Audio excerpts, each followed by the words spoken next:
De quoi je me mêle sur rmc.fr et 01net TV. François Sorel.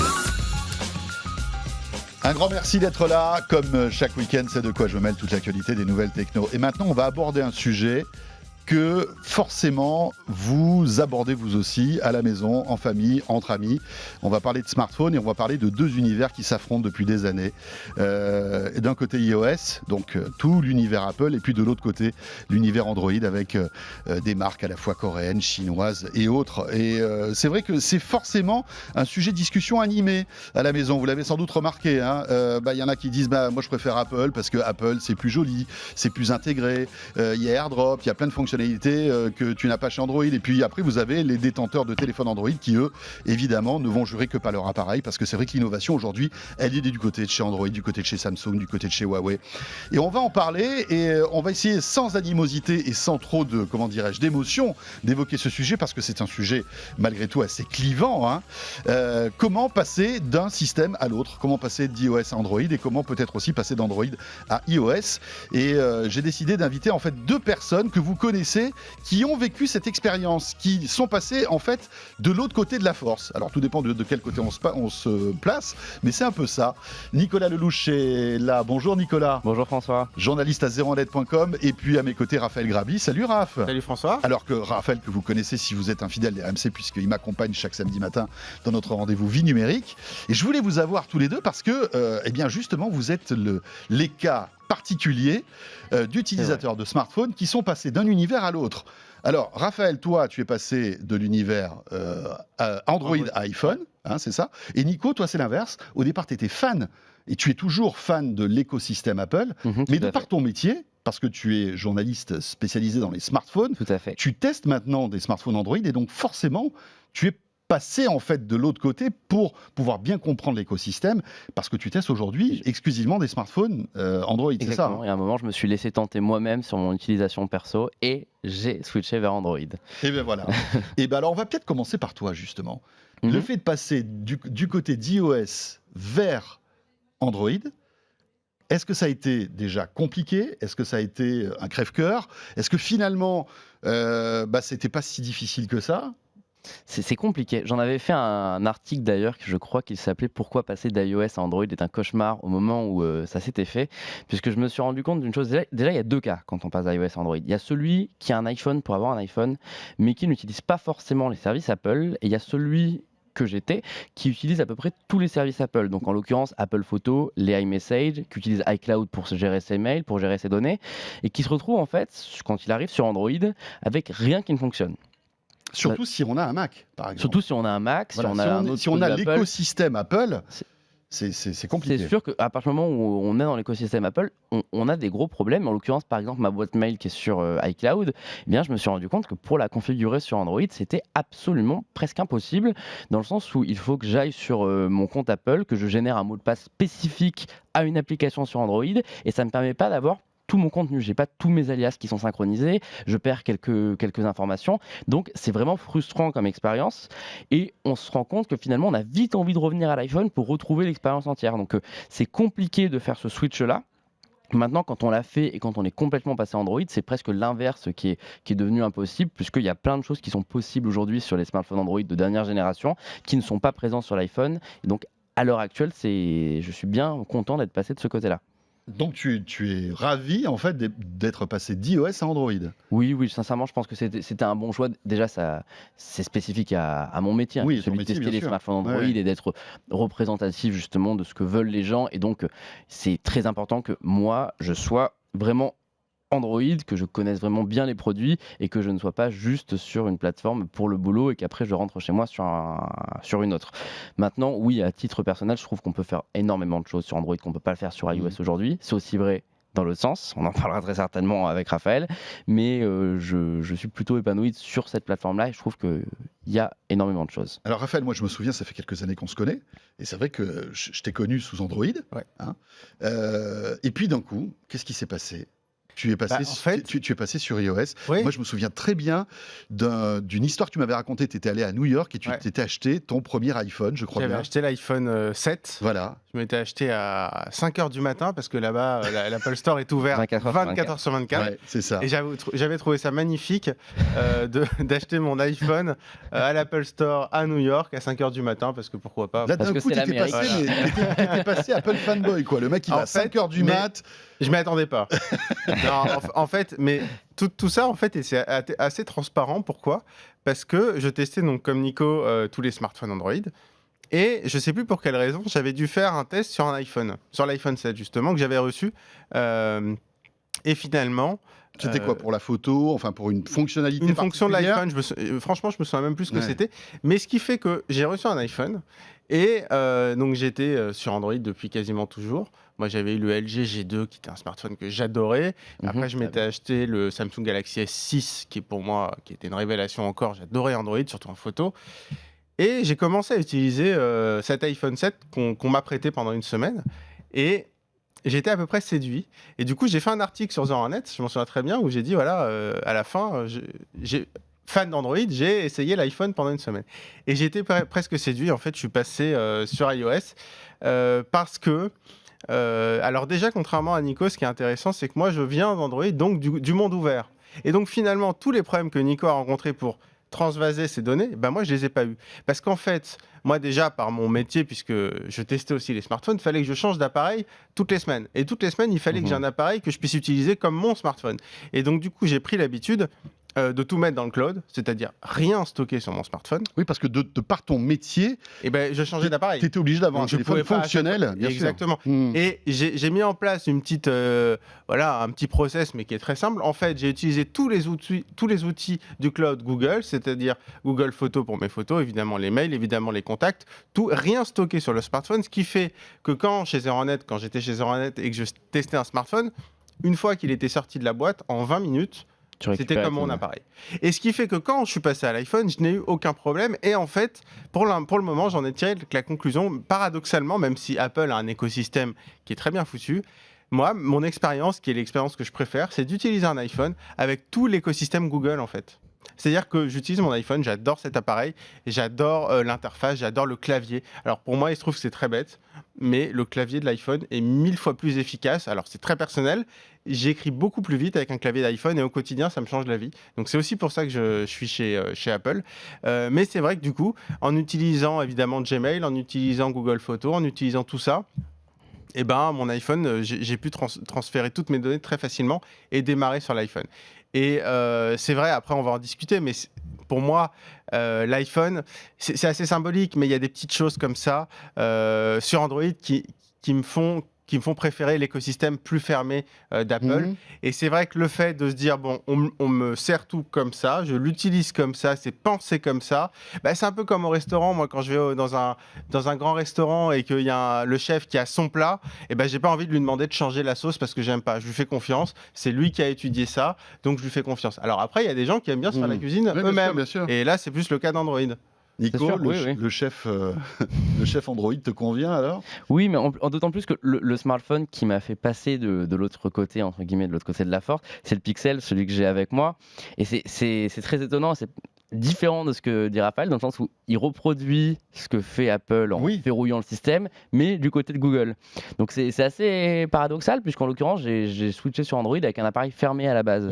Et puis après, petit à petit, j'ai beaucoup aimé les avancées de Samsung sur One UI, par exemple. Et donc, je suis arrivé sur... en fait, la surcouche logicielle la surcouche sur que Android, Samsung utilise, sur Android depuis le Galaxy S10, et ça a été mis à jour sur les anciens appareils.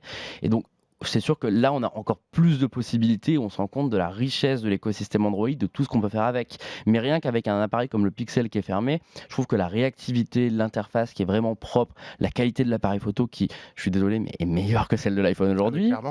Ça m'a donné envie de rester sur le Pixel et de découvrir les autres produits, et au final de ne plus revenir en arrière sur l'iPhone. Et oui, comme ce que disait Raph il y a quelques instants, aujourd'hui quand j'ai un nouveau smartphone arrive, par exemple le Galaxy Fold qui est arrivé cette semaine, eh bien en une vingtaine de minutes je retrouve toutes mes données, puisque j'ai aussi fait le switch vers Google Photos et vers les services Google et vers des services tiers aussi, afin d'éviter justement d'avoir tout chez Google. Donc c'est vrai qu'aujourd'hui c'est plus facile pour moi.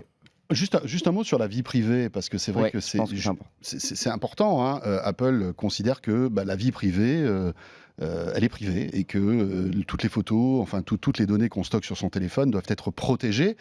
C'est pas tout à fait caché chez Google. Alors, ils sont pas en Complètement, train de dire que les gens peuvent pirater les données. C'est pas ça, hein. Leurs téléphones sont très sécurisés.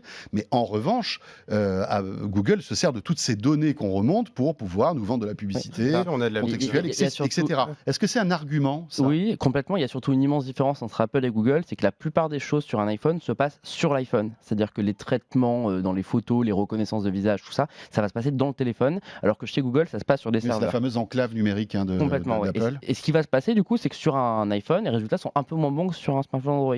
Mais c'est en même temps, la vie privée est conservée. Donc oui, c'est clairement, je pense aujourd'hui que c'est l'atout principal d'Apple, hein, si ce n'est l'écosystème. Mais toi, ça te dérange ou pas Oui, que le fait que sincèrement, ça me pose de gros problèmes, notamment sur toutes mes anciennes photos que j'avais sur iCloud, je les ai pas transférées sur Google Photos. Je suis reparti à zéro, tout en les conservant de l'autre côté, parce que je ne veux pas tout transférer et pareil, je ne veux pas utiliser Gmail. Sur mes mails, ce que j'utilise, c'est ProtonMail qui est extrêmement sécurisé et là au moins c'est facile à configurer et je n'ai pas le souci que j'ai avec iCloud, mais je ne suis pas à l'aise avec l'idée de donner toutes mes données à Google, même si je sais qu'ils ont beaucoup plus de choses maintenant que je suis sur Android que je suis sur un iPhone.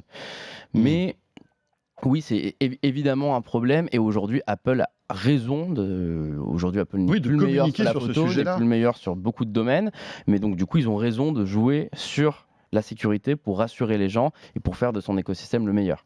c'est quelque chose qui te rassure et qui. Alors oui, c'est une case cochée supplémentaire au fait C'est une d'adhérer case à importante. l'écosystème D'ailleurs, Apple. ils communiquent beaucoup là-dessus. De Ils ont plus en raison plus. parce qu'on. Alors, moi, comme j'utilise beaucoup de produits Google, c'est mon choix. Hein, mais donc, du coup, il y a beaucoup de choses qui passent par Google. Mais ça, c'est mon choix. Mais si on est sur un iPhone et qu'on n'utilise que l'écosystème Apple, c'est sûr qu'on est beaucoup mieux protégé que sur Android. Pourquoi ? Pour une raison simple, c'est qu'Apple n'a pas intérêt à le faire. Google n'a pas le choix. Complètement. Apple ne gagne pas d'argent là-dessus, n'a pas besoin de gagner de l'argent là-dessus pour le moment, parce qu'ils vendent principalement des produits, ils se tournent vers les services, mais enfin, c'est quand même beaucoup des produits. Donc Apple n'a aucun intérêt à le faire, donc Apple va pas aller se payer un scandale de vie privée à cause de publicité qui de toute façon rapporterait rien et qui serait vraiment catastrophique pour son image. Donc Apple n'a aucun intérêt à ne pas protéger notre vie privée, contrairement aux autres qui, on va pas dire, font, c'est pas portes ouvertes, je suis d'accord avec toi François, mais bon, c'est vrai que les données transitent avec des tiers pour de la publicité. Les données, il y a un système qui est beaucoup plus ouvert que chez Apple. Donc c'est vrai pour les fonctions, c'est vrai pour le positif, mais c'est vrai aussi pour le négatif. Cela dit, tu as raison. Hein. C'est pas parce qu'on a un iPhone que tous nos données sont sécurisées. On a Facebook, on a Twitter, voilà, on passe on sur a d'autres Google, services. et toutes ces données-là partent de la même manière Apple n'a pas le qu'on ait choix, un là, iPhone ou un bien sûr. Android. Mais Après, sinon, il n'y a vrai plus que d'application. les services Apple, en l'occurrence, moi, il y a quelque chose qui m'a posé problème. J'avais d'ailleurs écrit à l'époque et on en a fait un sujet récemment. On est en train de faire une série sur pourquoi je préfère l'iPhone, pourquoi je préfère Android. Le papier sur l'iPhone est déjà sorti. Celui sur Android va arriver ce week-end. Et en l'occurrence, moi, un point, je sais qui crée un peu la controverse puisque les gens n'étaient pas vraiment d'accord sur celui-là, c'est iMessage. C'est quelque chose qui me manque énormément aujourd'hui parce que là, j'utilise les SMS, Messenger, Telegram, WhatsApp. J'ai tellement d'applications de messagerie que je ne sais jamais où me retrouver et mine de rien, il y en a très peu qui sont sécurisés. Alors qu'avec iMessage, je sais que tout est bien chiffré et que la plateforme marche bien. iMessage, est-ce qu'on peut se passer d'iMessage ? On peut, mais la preuve, on peut s'en passer. Mais j'ai essayé de convaincre mon père d'aller sur Telegram, c'est mission impossible. Déjà, quand j'envoie un message par Facebook Messenger, il lui faut 3 jours pour s'en rendre compte. Donc, Non, mais le problème surtout, c'est quand on a iMessage et qu'on passe à Android, puisque moi, du coup, régulièrement, je repasse sur Android pour tester des smartphones. Et du coup, parfois, c'est horrible. Quand j'oublie de couper iMessage, là, c'est une catastrophe parce qu'on m'envoie des messages que je reçois jamais. Donc là, on me cherche partout après. Mais non, mais iMessage, c'est sûr que c'est un énorme avantage. Google essaie de le répliquer, mais ils n'ont jamais réussi. C'est vrai que c'est une super. Non, mais ça n'existe pas. Enfin, ils essaient peut-être. Il y a eu pas mal de plateformes et là, ils misent sur ce qui s'appelle le RCS, qui est le successeur potentiel du SMS, qui fonctionne par Internet, qui est capable de donner des accusés de réception précis, qui est capable d'envoyer des images du coup de qualité. Ça fait des années qu'on en parle de ce RCS, non ? Ça commence à avancer, on peut espérer que quand ce sera généralisé, d'autant plus qu'Apple va aussi se joindre au RCS, on peut espérer que ça soit en effet la solution efficace. C'est-à-dire qu'on pourrait imaginer dans un futur pas si lointain avoir un seul système de messagerie qui remplacerait les SMS et qui serait commun à tous les smartphones, aussi bien l'univers Android que l'univers Apple. C'est probable, c'est possible. Maintenant, C'est chouette. Oui, ce serait pas mal. Non, ça- mais ça c'est sûr, serait pas mal. ce serait super. maintenant, faut voir comment ça va évoluer. Un mot sur l'innovation, parce que je pense qu'il y a deux utilisateurs d'Apple. Il y a celui qui s'en fout, qui va avoir un iPhone 6, 7, 8, et qui est très heureux avec son téléphone, qui va faire des photos correctes, parce que on n'est pas en train de dire que Apple fait de mauvais téléphones, bien au contraire, ils font des téléphones très homogènes. C'est des excellents smartphones, Voilà, les iPhones. etc. Et on peut être très très heureux. Après, il y a des profils qui ressemblent un petit peu plus aux nôtres et qui vont regarder un petit peu l'innovation. Et c'est vrai que l'innovation, aujourd'hui, on est d'accord, elle n'est pas chez Apple. Elle est du côté d'Android avec le meilleur appareil photo, il est chez Android. L'innovation, regardez là, j'ai en main le smartphone pliable. C'est pas Apple qui a sorti le premier smartphone pliable, hein. C'est Samsung et Huawei sera derrière aussi. Donc on se dit, voilà, si on est vraiment geek et qu'on aime l'innovation et la technologie, c'est pas chez Apple qu'il faut aller. On est d'accord ou pas ? Oui, on est d'accord. Maintenant, c'est vraiment quelque chose qui partagent. Certains vont pas être d'accord du tout avec ce genre de déclaration. Mais en soi, oui, j'ai quelques exemples. La photo, tu l'as donnée. On voit une qualité photo avec le Pixel, qui a un seul capteur qui est incroyable, qui bat l'iPhone. On voit chez Huawei des tentatives, même pas des tentatives, c'est réussi de zoom x10, de zoom x5 sans perte, qui sont juste pas parfaites. La recharge ultra rapide aussi chez Oppo, c'est chez les constructeurs chinois qu'on voit des téléphones qui se rechargent intégralement en 30 minutes. Sur un iPhone, il est fourni avec un chargeur de 5 watts dans la boîte, c'est 3h30, 4h de recharge. Donc c'est immense. Il y a plein de points sur lesquels... Et on n'évoque pas la 5G. Hein. On n'évoque pas la 5G, Voilà. sur lesquels il va falloir... Le smartphone 5G, ce sera un Android, ce sera pas un iPhone. Mais il y a plein de points comme ça sur lesquels, en effet, Apple aujourd'hui n'est plus le pionnier. Pour une raison simple d'ailleurs, hein, c'est qu'aujourd'hui la stratégie d'Apple, c'est de développer un écosystème. Je pense que Apple ne voit pas Samsung et ne voit pas Google comme un concurrent. Il part du fait que celui qui a un iPhone, il faut lui vendre un Mac, il faut lui vendre Apple TV+, il faut lui vendre tous les services qui sont en train de se faire. Et quand on a ces services, on ne peut pas aller ailleurs parce qu'ils ne sont pas disponibles. C'est un peu le vaisseau amiral, le smartphone. On compare tous nos smartphones aujourd'hui. Mais Apple n'a pas intérêt à faire ça, en fait. Parce que Apple s'adresse à une population qui est extrêmement large, qui veut du simple, de l'efficace et quelque chose surtout qui fonctionne. Et le problème, c'est que tous les autres fabricants, que ce soit Samsung, parce que Samsung aussi c'est le cas, Huawei, Oppo, c'est des fabricants qui ont une multitude de produits, de smartphones sur le marché. Donc s'il y en a un qui se foire un peu, c'est pas très grave.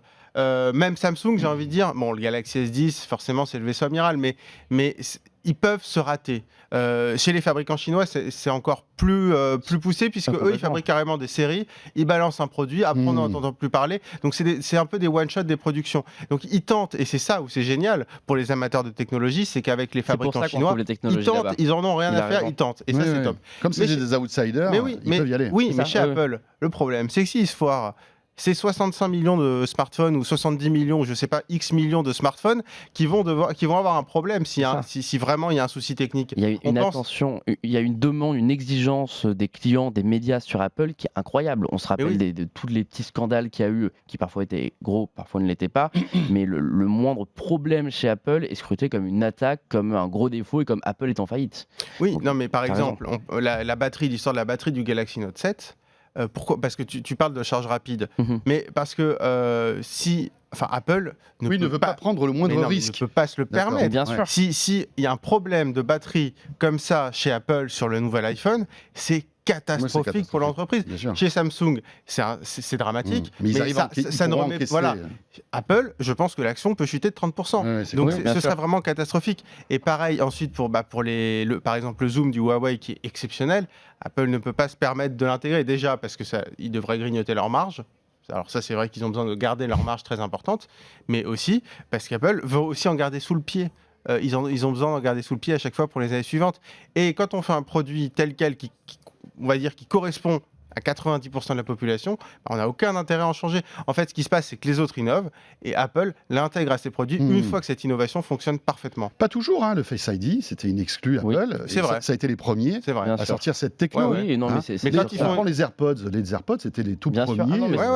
Il y a quand même l'innovation. C'est pour ça que je trouve que c'est paradoxal. C'est assez paradoxal, c'est qu'Apple pousse l'innovation et je pense que dans leur image, ils souhaiteraient être premiers sur certaines technos.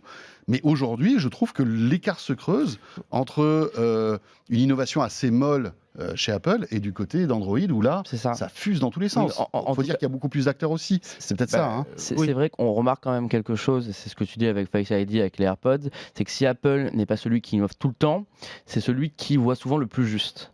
Et c'est ça qui est intéressant, c'est que les autres vont proposer des choses. La reconnaissance faciale, elle est proposée depuis des années. Je crois même depuis 2005, on est le premier smartphone avec reconnaissance faciale, alors, avant même l'iPhone. Enfin, cela dit, Et Face ID, il y a pourtant- des gens qui n'aiment pas. Hein. Oui, des gens qui aiment pas, je veux mais dire, c'est il y a la des gens qui première- préfèrent avoir le. Et moi, j'ai même vu, j'ai un pote qui a revendu son Face ID pour retrouver un téléphone avec un Touch ID. hein. Non, bien sûr. Donc Mais- voilà. Mais, Après, mais c'est- technologiquement, c'est une sorte de goût, ça ouais. change- ça Une change sorte de Ça rien. fonctionne, en tout cas ça fonctionne. ça fonctionne. Bien sûr, Après mais on aime ou on n'aime pas. Ça change rien à l'aboutissement technologique Mm. qu'est Face ID. C'est incroyable ce qu'ils ont réussi à faire. Mais en effet, si on veut avoir des choses folles comme un écran pliable, comme un zoom x10, comme des fonctions rapidement et des nouveautés tous les 6 mois, malheureusement, pour un gros geek, c'est plus chez Apple. Mais, que ça mais- se mais trouve. c'est vrai qu'Apple, c'est un peu ce côté sniper. C'est la bonne innovation Mm. qu'il faut. Alors, Ouais. j'imagine même pas la quantité d'études qu'ils vont faire et tout ce qui doit passer à la poubelle chez Apple. Ça doit être monumental. Les poubelles d'Apple, à mon avis, ça peut faire la R&D de Ça doit être beaucoup de, intéressant. ça ouais. peut faire la R&D Ça de doit être beaucoup d'autres entreprises. Mais c'est vrai, donc il y a Face ID, les AirPods, il faut quand même parler des AirPods. C'est vrai que alors là, on n'est plus trop sur le débat Android iOS, mais les AirPods aujourd'hui, c'est le nouveau frigidaire d'ailleurs. On dit même plus des écouteurs, on dit des AirPods. Ouais, ouais. Mhm. Je voyais Ouais, t'as raison. dans les autres médias, ils disaient Amazon va faire ses AirPods. Donc non, mais C'est ça génial. montre Oui, mais complètement. qu'ils Ça ont montre, réussi à inventer à nouveau quelque C'est un chose. bon nom. Et il y a aussi quelque chose, si on remonte même il y a 2-3 ans, quand ils ont sorti l'iPhone 7 Plus, ils ont mis un second capteur photo. Tout le monde s'est dit, bon, à quoi ça sert un deuxième module caméra? Bah bam, ils ont mis une focale différente. Ouais, ouais. C'est les premiers à avoir C'était mis une premier focale zoom différente. X, C'est vrai ouais. que Maintenant, c'est pas tout les le- premiers. Huawei a fait avant un double capteur, sauf Mhm. que c'était pour des photos en noir et blanc. Voilà. C'était pour Ouais, ouais, d'autres c'était une utilisations. autre- Qu'est-ce qui s'est passé? Huawei a abandonné son Ouais. capteur noir et blanc pour mettre des focales différentes. Dernière question, sans doute la plus compliquée. Quel conseil pourriez-vous donner à tous ceux qui nous regardent ou nous écoutent pour passer d'un univers à l'autre? Est-ce qu'il y a des conseils qu'on peut leur donner? Déjà, le premier conseil, c'est ne jamais dépendre d'un seul écosystème. Parce que c'est une erreur de n'avoir que des produits Apple ou que des produits Google, parce qu'on ne sait jamais si la marque ne va pas décider d'arrêter ce service subitement, si vous n'avez pas avoir besoin de changer un moment, s'il va pas y avoir des Mhm. problèmes dans votre pays. Donc ce que je peux vous Et puis on conseiller, s'emprisonne aussi. on s'emprisonne. Et ce que je peux vous conseiller, c'est de diversifier les choses. C'est de ne pas avoir un seul service de mail, de ne pas avoir un seul service pour les photos. C'est bien d'avoir tout ça, mais il faut faire attention, puisqu'au final, le jour où vous voulez partir, vous êtes enfermé. Donc, je pense que c'est déjà le conseil le plus important. Après, c'est si vous êtes prêt à passer à Android, si vous avez envie de le faire surtout, parce qu'il ne faut pas passer juste parce qu'on se dit que on nous dit que c'est mieux, donc il faut y aller. C'est est-ce que vous en avez suffisamment marre de l'iPhone? Est-ce qu'il y a des choses qui vous énervent et vous vous dites que vous avez envie de passer sur Android? Eh bien, il faut vraiment être prêt à abandonner cet écosystème Apple, à mettre tout ça de côté et Est-ce qu'on fera des économies en passant d'iOS à Android? Tiens, est-ce que ça va nous coûter je moins ne cher? pense pas. Moi, je pense pas non Je plus. pense pas. Déjà, l'achat du téléphone, oui. Si on... À l'achat du téléphone, oui, mais Mais pas la on va voir exactement. Pas la Je revente. pense Pas la qu'on est revente, complètement c'est d'accord avec Raphaël. C'est que si l'iPhone va nous coûter 1 000 €, si vous le vendez l'année suivante, vous allez le revendre 700 €. Et ça, il n'y a aucun smartphone Android qui a ce niveau de stabilité. Ce qui fait qu'au final, vous pouvez presque changer d'iPhone tous les ans, tout en conservant donc un produit neuf, avec une garantie et l'avoir à bon prix. C'est à peu près rentable sur le haut de gamme. Après, si vous voulez un téléphone à 200 €, évidemment, là, c'est la victoire Android. Après, dans un sens comme dans l'autre, c'est vrai que techniquement, il y a le fait de ne pas dépendre, mais surtout de ne pas dépendre du côté matériel. Donc, il y a la solution de mettre le plus de choses dans le cloud. Comme ça, au moins, si on veut changer, c'est facile. Et puis surtout, de ne pas le faire pour les mauvaises raisons. C'est-à-dire pas aller sur Android parce que la dernière campagne Apple nous a énervé ou parce que le dernier câble est trop cher. Et pas aller chez Apple parce que uniquement, par exemple, on a peur pour ses données personnelles, sauf si c'est vraiment important. Mais si c'est à cause du dernier scandale Facebook, là aussi, ça sert à rien parce qu'on va le faire de façon impulsive et derrière, c'est vraiment des habitudes à changer. Donc, faut pas le faire d'une façon impulsive et pour des mauvaises raisons. Il faut vraiment se demander, est-ce que en allant chez Apple, j'ai envie un peu de m'abandonner à cet écosystème et de lui faire confiance et de me mettre un peu à fond dedans, entre guillemets? Ou est-ce que si je vais chez Android, je suis prêt à de temps en temps avoir une icône où le nom, la dernière lettre, elle est à la ligne et c'est moche. Ou C'est parfois, vrai, non mais c'est vrai. problème. Ça c'est un truc chez Apple, ce serait impossible. Une icône où le nom va à la ligne, c'est pas possible. Sur Android, ça existe. Donc, est-ce que je suis prêt à faire face à des petites imperfections, mais pour avoir les mains libres sur tout ce que je veux faire et surtout avoir le choix de la partie matérielle, c'est sûr, et avoir un zoom x10 et charger pas mon iPhone, mais charger charger mon smartphone en 15 minutes, bon, bah, quitte à ce qu'il y ait un risque. Ou alors, si je suis très riche, me prendre un smartphone pliable. Ou me prendre un smartphone pliable. Voilà, mais juste ne pas le faire pour des mauvaises raisons et pas le faire de façon impulsive. Mais en fait, c'est un peu la même histoire que quand on veut changer de voiture ou Oui, tout ça. D'ailleurs, c'est pour ça que les gens réagissent aussi fortement. On voit quand on met des vidéos ou des articles dans les commentaires, il y a une animosité qui est parfois très forte. Bien sûr, Mais parce que, encore plus que la voiture, c'est une extension de soi-même. Bien sûr. Et c'est comme quelqu'un dont on critique la voiture. C'est intime, bien sûr. Oui, et quand on dit ta voiture elle est nulle, ça veut dire un peu, bah toi t'es un peu nul. T'es un peu nul Voilà, aussi. alors que non, ouais. évidemment que c'est une histoire de goût, que c'est une histoire d'attente. Mais c'est pour ça que c'est très sensible. Donc il faut vraiment le faire un peu à froid, je pense. Merci à tous les deux. C'était Merci. super intéressant. Alors, on pourra en parler pendant des heures. Là, on s'est focalisé sur certains points, en fait, des univers à la fois iOS ou Android.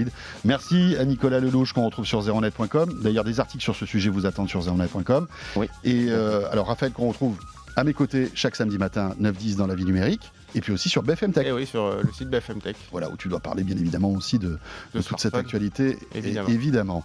Ce de quoi je me mêle est terminé. On se retrouve bien sûr la semaine prochaine. N'hésitez pas aussi à découvrir ce rendez-vous vie numérique qu'on vous propose tous les samedis matins entre 9h et 10h sur RMC, la radio. Et on sera là, bien sûr, le week-end prochain. Vous le savez de quoi je me mêle. Version audio sur rmc.fr, la version vidéo sur ZeroNet TV. À très vite.